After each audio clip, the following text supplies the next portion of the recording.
Good morning, Forward City Church. We're glad that you are joining with us online this morning.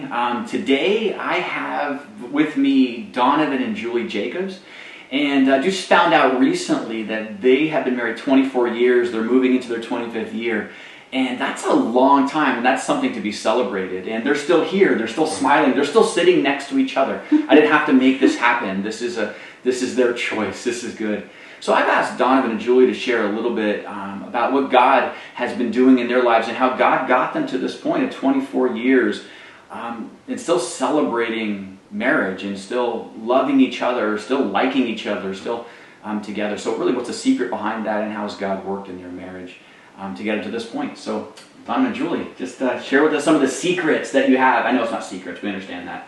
But how God has enabled you to get this far and so well. Well, one of the things that I think God laid on our hearts is just the commitment. And when you do your vows, that is indeed a promise, not just to God but to each other. And I think as hard as that gets to sometimes, and you feel that you're having a rough day and you're not totally in agreement on everything in your life, you always come back to that promise. And you say, look, I'm committed to you, you're committed to me, and God has put us together for a reason. And so it's not always exactly perfect in any stretch of the imagination, but the basis of it is loving one another and allowing God to work in us. Because the one of the things that I see so many times now is just the lack of commitment, and sometimes our feelings push us to areas where we're not exactly loving one another or showing love to each other. And that happens in just about every marriage. But it's coming around again back to knowing that, hey, I made this promise. And this is what God has put in our hearts. And just because we're not necessarily in agreement in the moment doesn't mean we don't love each other. And I think that with coming into a relationship, understanding, hey, this is going to happen, but we made a promise. I think one of the big things too when we got married is we both, I guess, had to acknowledge that we both grew up in single parent families, and there was a lot of chaotic times in that, and just being very determined that we weren't going to continue on with some of those patterns that we had picked up on. To break some cycles. To break some cycles, not to continue on with that sort of thing. And we know that our moms both did the very best they could with what they had. But we were determined, and when we said our vows, we were determined to make it work. And just said divorce is not an option. And I think within that, it gives you some safety there, knowing that if you are having a bad day, if you are having an argument, it's not over. It's just something you need to get through. To work through. And work through force you to get through it, Yeah. Now, when you guys got married, did you come from similar backgrounds? Did you guys, I don't know, Marsh and I have been married almost 25 years this year, and I grew up in the teenage mom in a single family home without a great example of what marriage is like. My mom loved me like crazy, and she's an incredible mom, but I didn't see the example of what that looked like, a solid, healthy marriage. Where my wife grew up, she never left the church. She is always, I was the first person she ever dated, which is pretty funny. And she just loved Jesus from the young age, and two great parents where I didn't come to Christ until later in my life, and a different kind of baggage that I brought along into the marriage. So how did you guys, similar, different? I think we're probably very similar to the way you guys are as well.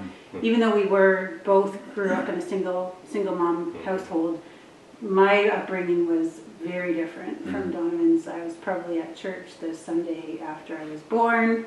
I continued to go to church even as a teenager. I never really wanted or felt that I was going to walk away from the church or my faith.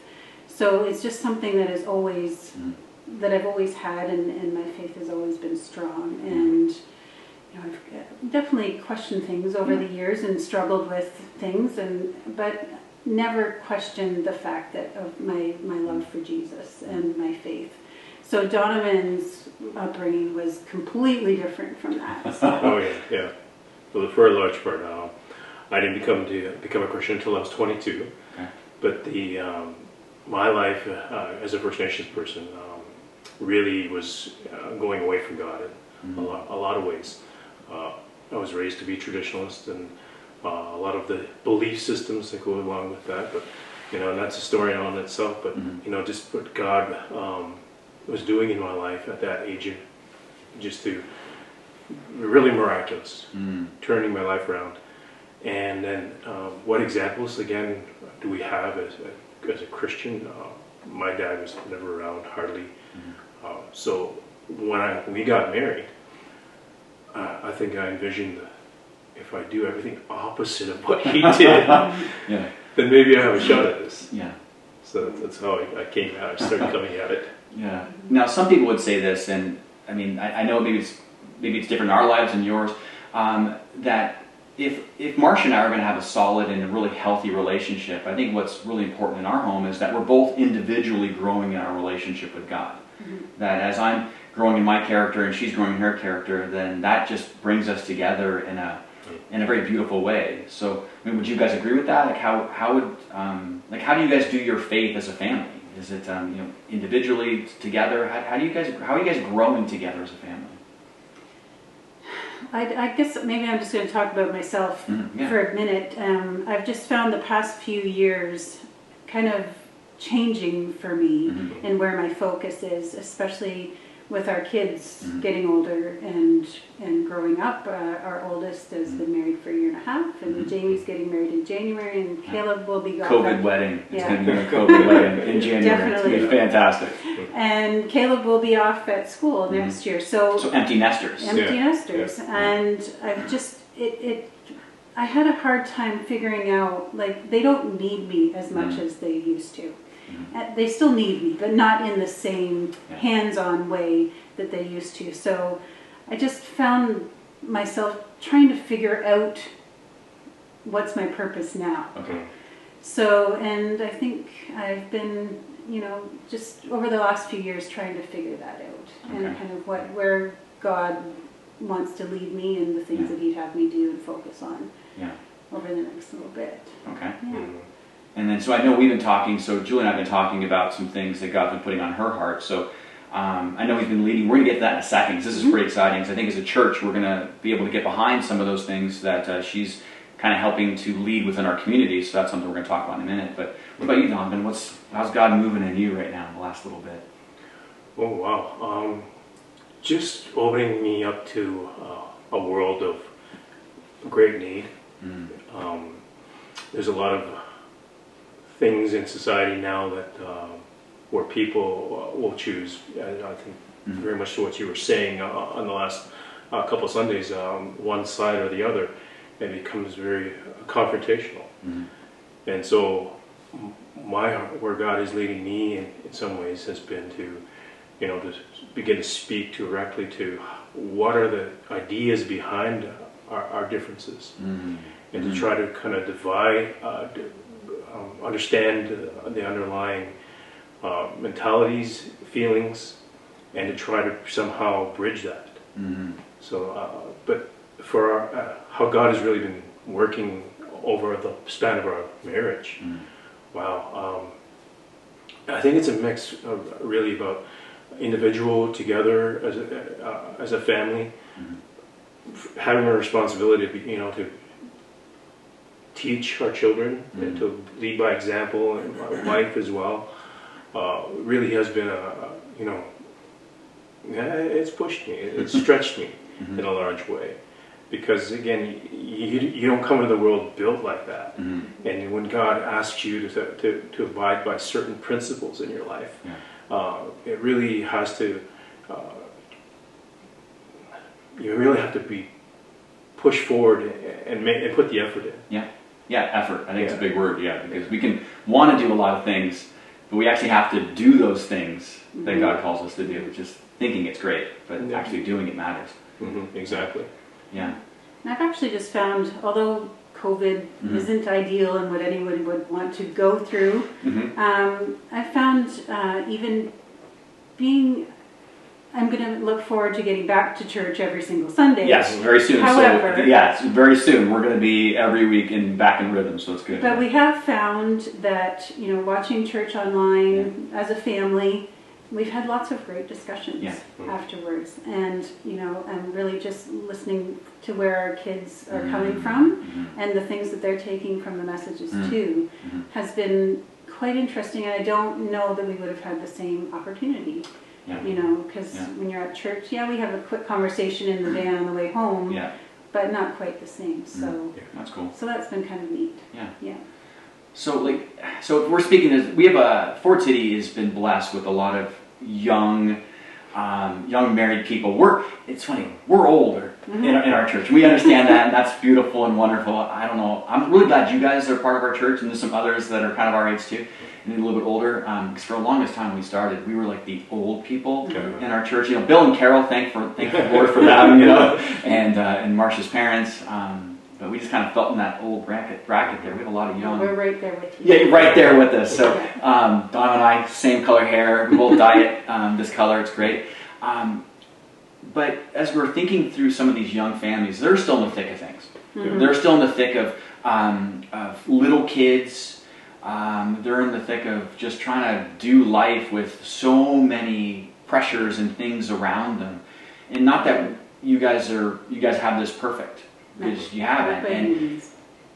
But you've weathered some of the stuff that they've gone through. What are some of the things that maybe you might be able to encourage some of these young families with, that they're married 4, 5, 10, 11 years, still kind of in that the difficult part of some of that? What would be something that you can encourage them with today? It's tough and it's exhausting, and I totally understand where they're at. And like I've said so many times at the beginning of this whole COVID thing, that I don't know how some of those moms are dealing with having their kids home all the time, and then not having the resources that they usually rely on, to break up the day. And I know when I have noticed that, I've sent a quick message, just say, you're doing a great job.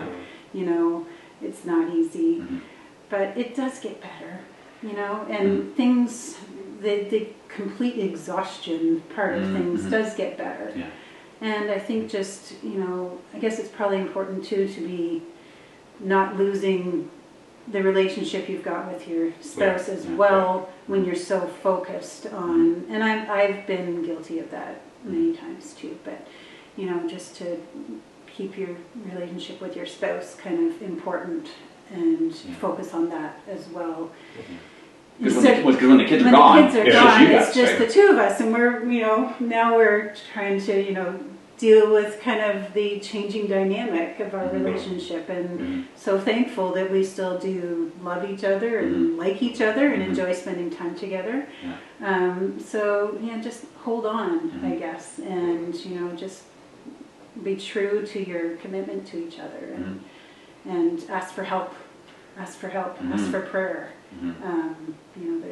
Everybody needs it. Donovan, anything you want to say to the guys?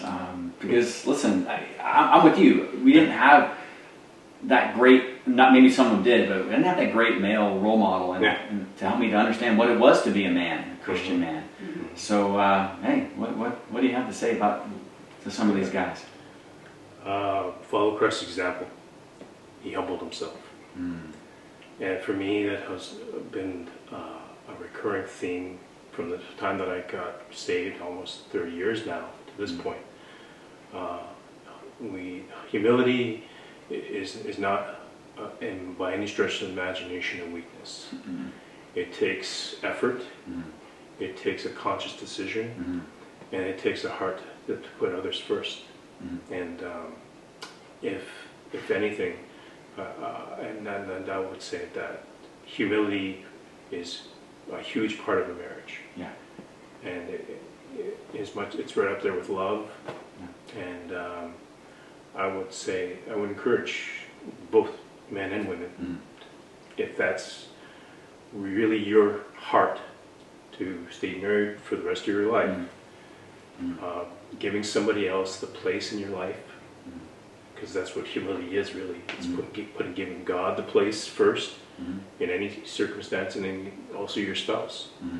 And that's not necessarily like you feel like it every time, but that's the mentality you have to take and say, look, I know how many times God has asked me, how much do you love me? And then I'm like, okay, if I say I love you, God, then I have to do this. Right. And that frames everything for me. Yeah. And I love what they said. It gets better. It gets easier, but there's still challenges that you guys face. Absolutely. I mean, it gets easier in some aspects, but it gets harder in other ones. I mean, now you guys are learning how to parent adult kids. And, how do we do this? So you're in our home, but not in our home. So how do we do that well? And those are some things that you guys are still working on. But you guys are 24 years. And so when is your actual anniversary? It's in June. Yeah. Do you know when it is, Donovan? June 22nd. There you go. Is that right? That's right. Okay, good. So June 22nd, and hopefully for your 25th, we won't have COVID to worry about, so that way you guys can do something. Hopefully. The kids are supposed to plan a party for us. Well, listen, kids, you better plan a party. It's going to be 25. You need to do something for your parents. It's going to be good, right? Make it happen. So this is exciting. Now, I know that you guys are both individually, God's been working on you guys individually for some things that he wants you to do, kind of step out in a kind of a new way. I know Donovan, we kind of talked about this, but do you want to share a little bit what God's doing in you? Yeah, sure. Hey, it's a commercial. People can start kind of connecting with this. Okay. Or we can cut this if you want. We can cut this right out. Well, some of the things that God has laid on my heart over the last probably 5 years. First of all, I've just about done all my research for a book. That book is really going to talk about Canada First Nations relationships, and just bring to light some of the things that I have consistently put out both people at odds with each other. So that's part of what God has been doing. But lately, God has wanted me to start a YouTube channel. Okay. And it is going to be, again, very similar, political race issues, those things that divide us, and how do we make sense of either side, and where can we find the middle ground. And I think that's a large part of what God is saying to my heart, is to help people navigate these relationships. Okay. All right, that's something to be praying for you. We're going to be praying for you about that as you get that started up, and that's pretty exciting. Now, Julie, you and I have been talking about some things because God's been doing a bunch of cool stuff in you. Yeah. So I don't know, what's going on? Well, I guess over the lockdown, when I was at home not working, I started to look into a lot of things. I was noticing a lot of things come across my Instagram feeds, through social media, that type of thing. So I started looking into it a lot, and one of the things that really came to the forefront was the issue of human trafficking, and in particular sex trafficking, and just how huge of a problem it is. And it's not just a problem somewhere else, it's a problem right here in our own community. So I've just been praying, I guess, to figure out how I can be involved in that and kind of help in that area. I did do a small fundraiser for something called the Daughter Project in September, but I want to continue on with that and do more. But just in the meantime, I guess, just something that's interesting, and it just kind of came across my awareness just last week. We've started something within our own communities very similar to the May 16th miracle that a lot of us were involved in, and it's called the Gift CK. And I guess I've always felt that it's really important to volunteer my time and just kind of jump quickly on things that come across my path. I know, like, my mom has told me many times how my grandpa, every morning when he gets up, he would say, he's gone now, but when he would just get up and say, God, just show me the way, show me how I can help somebody today. I love that. I love that Yeah. mentality. God, today's the day. What do I do? I love He that. wasn't a deep theological man, but very genuine in his faith and just a doer. Like, what can I do today to help somebody? And even my mom, she was always volunteering. And so I kind of, that's what I kind of grew up with. And I've always volunteered with the kids in their schools, that type of thing. So it's just something I feel that's really important. And if we can make a difference in our community, like you've been talking about the past couple of weeks, being the church, not just on Sunday, but throughout the week, if we can be involved as well and make a difference, then I think we should. So this Gift CK, so we've been talking about this, and I think it might be something that we as a church might be able to connect to. So I know that Julie's going to be giving us some information, and we're going to be putting some stuff online and on our Facebook page about how we as a church can get involved in the Gift CK. So what exactly is it? So it's very similar in format to how we ran the May 16th Miracle. Very, very easy to be involved.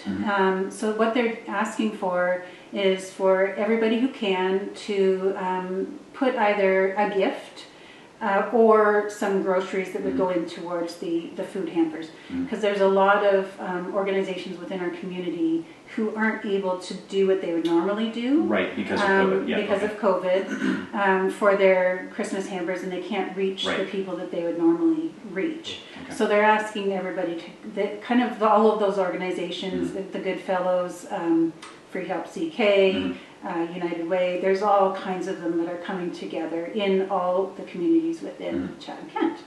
So I'm kind of I guess what they call a captain for my neighborhood, and have been figuring out who to send, to collect on these streets and stuff. So, but I know that they still need a lot of volunteers. Right. So she had mentioned this. So I think the cool thing is that we can help out by putting stuff on our lawn, some gifts and stuff. But one of the bigger needs are volunteers for the sorting. I know you mentioned that. Yes, that's a very, very labor-intensive process. Even I think they were overwhelmed with how much stuff came in May. Right. Right. So not as prepared maybe for it as we will be this time, but. And I think this time they've got 3 drop-off locations instead of just the 1, so that should help it make it go a little bit more smoothly as well. So they do need help for that, definitely. Probably for 2 or 3 weeks after the collection, which is November the 21st. And if you haven't heard about it yet, I'm sure that you will be over the next couple of weeks. I think they were kind of waiting until Remembrance Day to really push it. So the day is November 21st, and they're taking as many people as possible to help with the sorting afterwards. And so I think what we're going to be doing is we're just want to encourage you as part of Forward City that if you're looking for a way to get tangibly involved, to be the hands and feet of Jesus Christ, we can do this. Like this is something we can easily do. You can put stuff on your lawn, but also we can get involved with helping sort. Now, so Julie's kind of a point person here, so I know that some of you are going to be asking questions, how can I get involved? So Julie, how can we? Do we just go to you, or do you talk to someone else? How what would be the easiest way to do this? So what I did is I went onto their website, they said volunteer, I clicked volunteer, I put in my information, and I went. But I know they also have teams, like sports teams signed up to go help.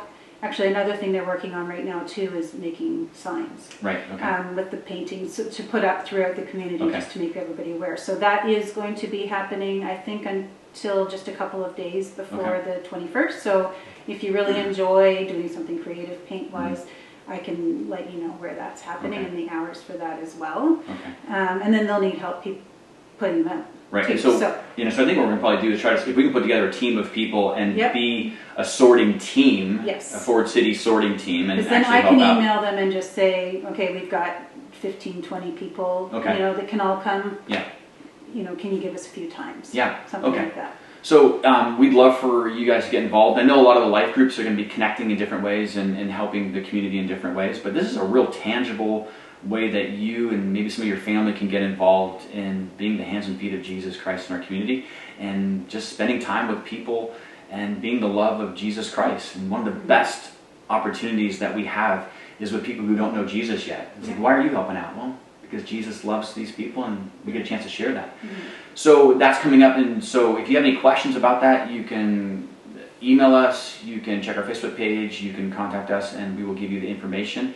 But we're looking for some people right now who'd be willing to just kind of put their name in a hat to help sort all of these things that are going to be coming out dropped off in lawns in the next couple of days. So yeah, that's going to be a pretty exciting opportunity. Yeah. And now, Don and Julie, thank you very much for allowing me to kind of get a little bit of a glimpse or giving us a chance to get a glimpse into your life and your marriage. And we are thankful that you guys are there to be an example for all of us. Not perfect, I understand that. I know. They're very clear. We're not perfect, and we're not trying to put aside that they are perfect. But a couple who knows Jesus, who loves Jesus, and has allowed Jesus to not just be their Savior, but to be the center of their marriage. And 24 years and counting. Kids, don't forget, they're kids. 25 years is coming. You better start preparing now, because they deserve that. All right? You're here today because of them. Anyway, thank you, Ford City. We love you, and we'll see you next week at our live gathering and back at the Retro Suites. And until then, God bless you, and we'll see you next week.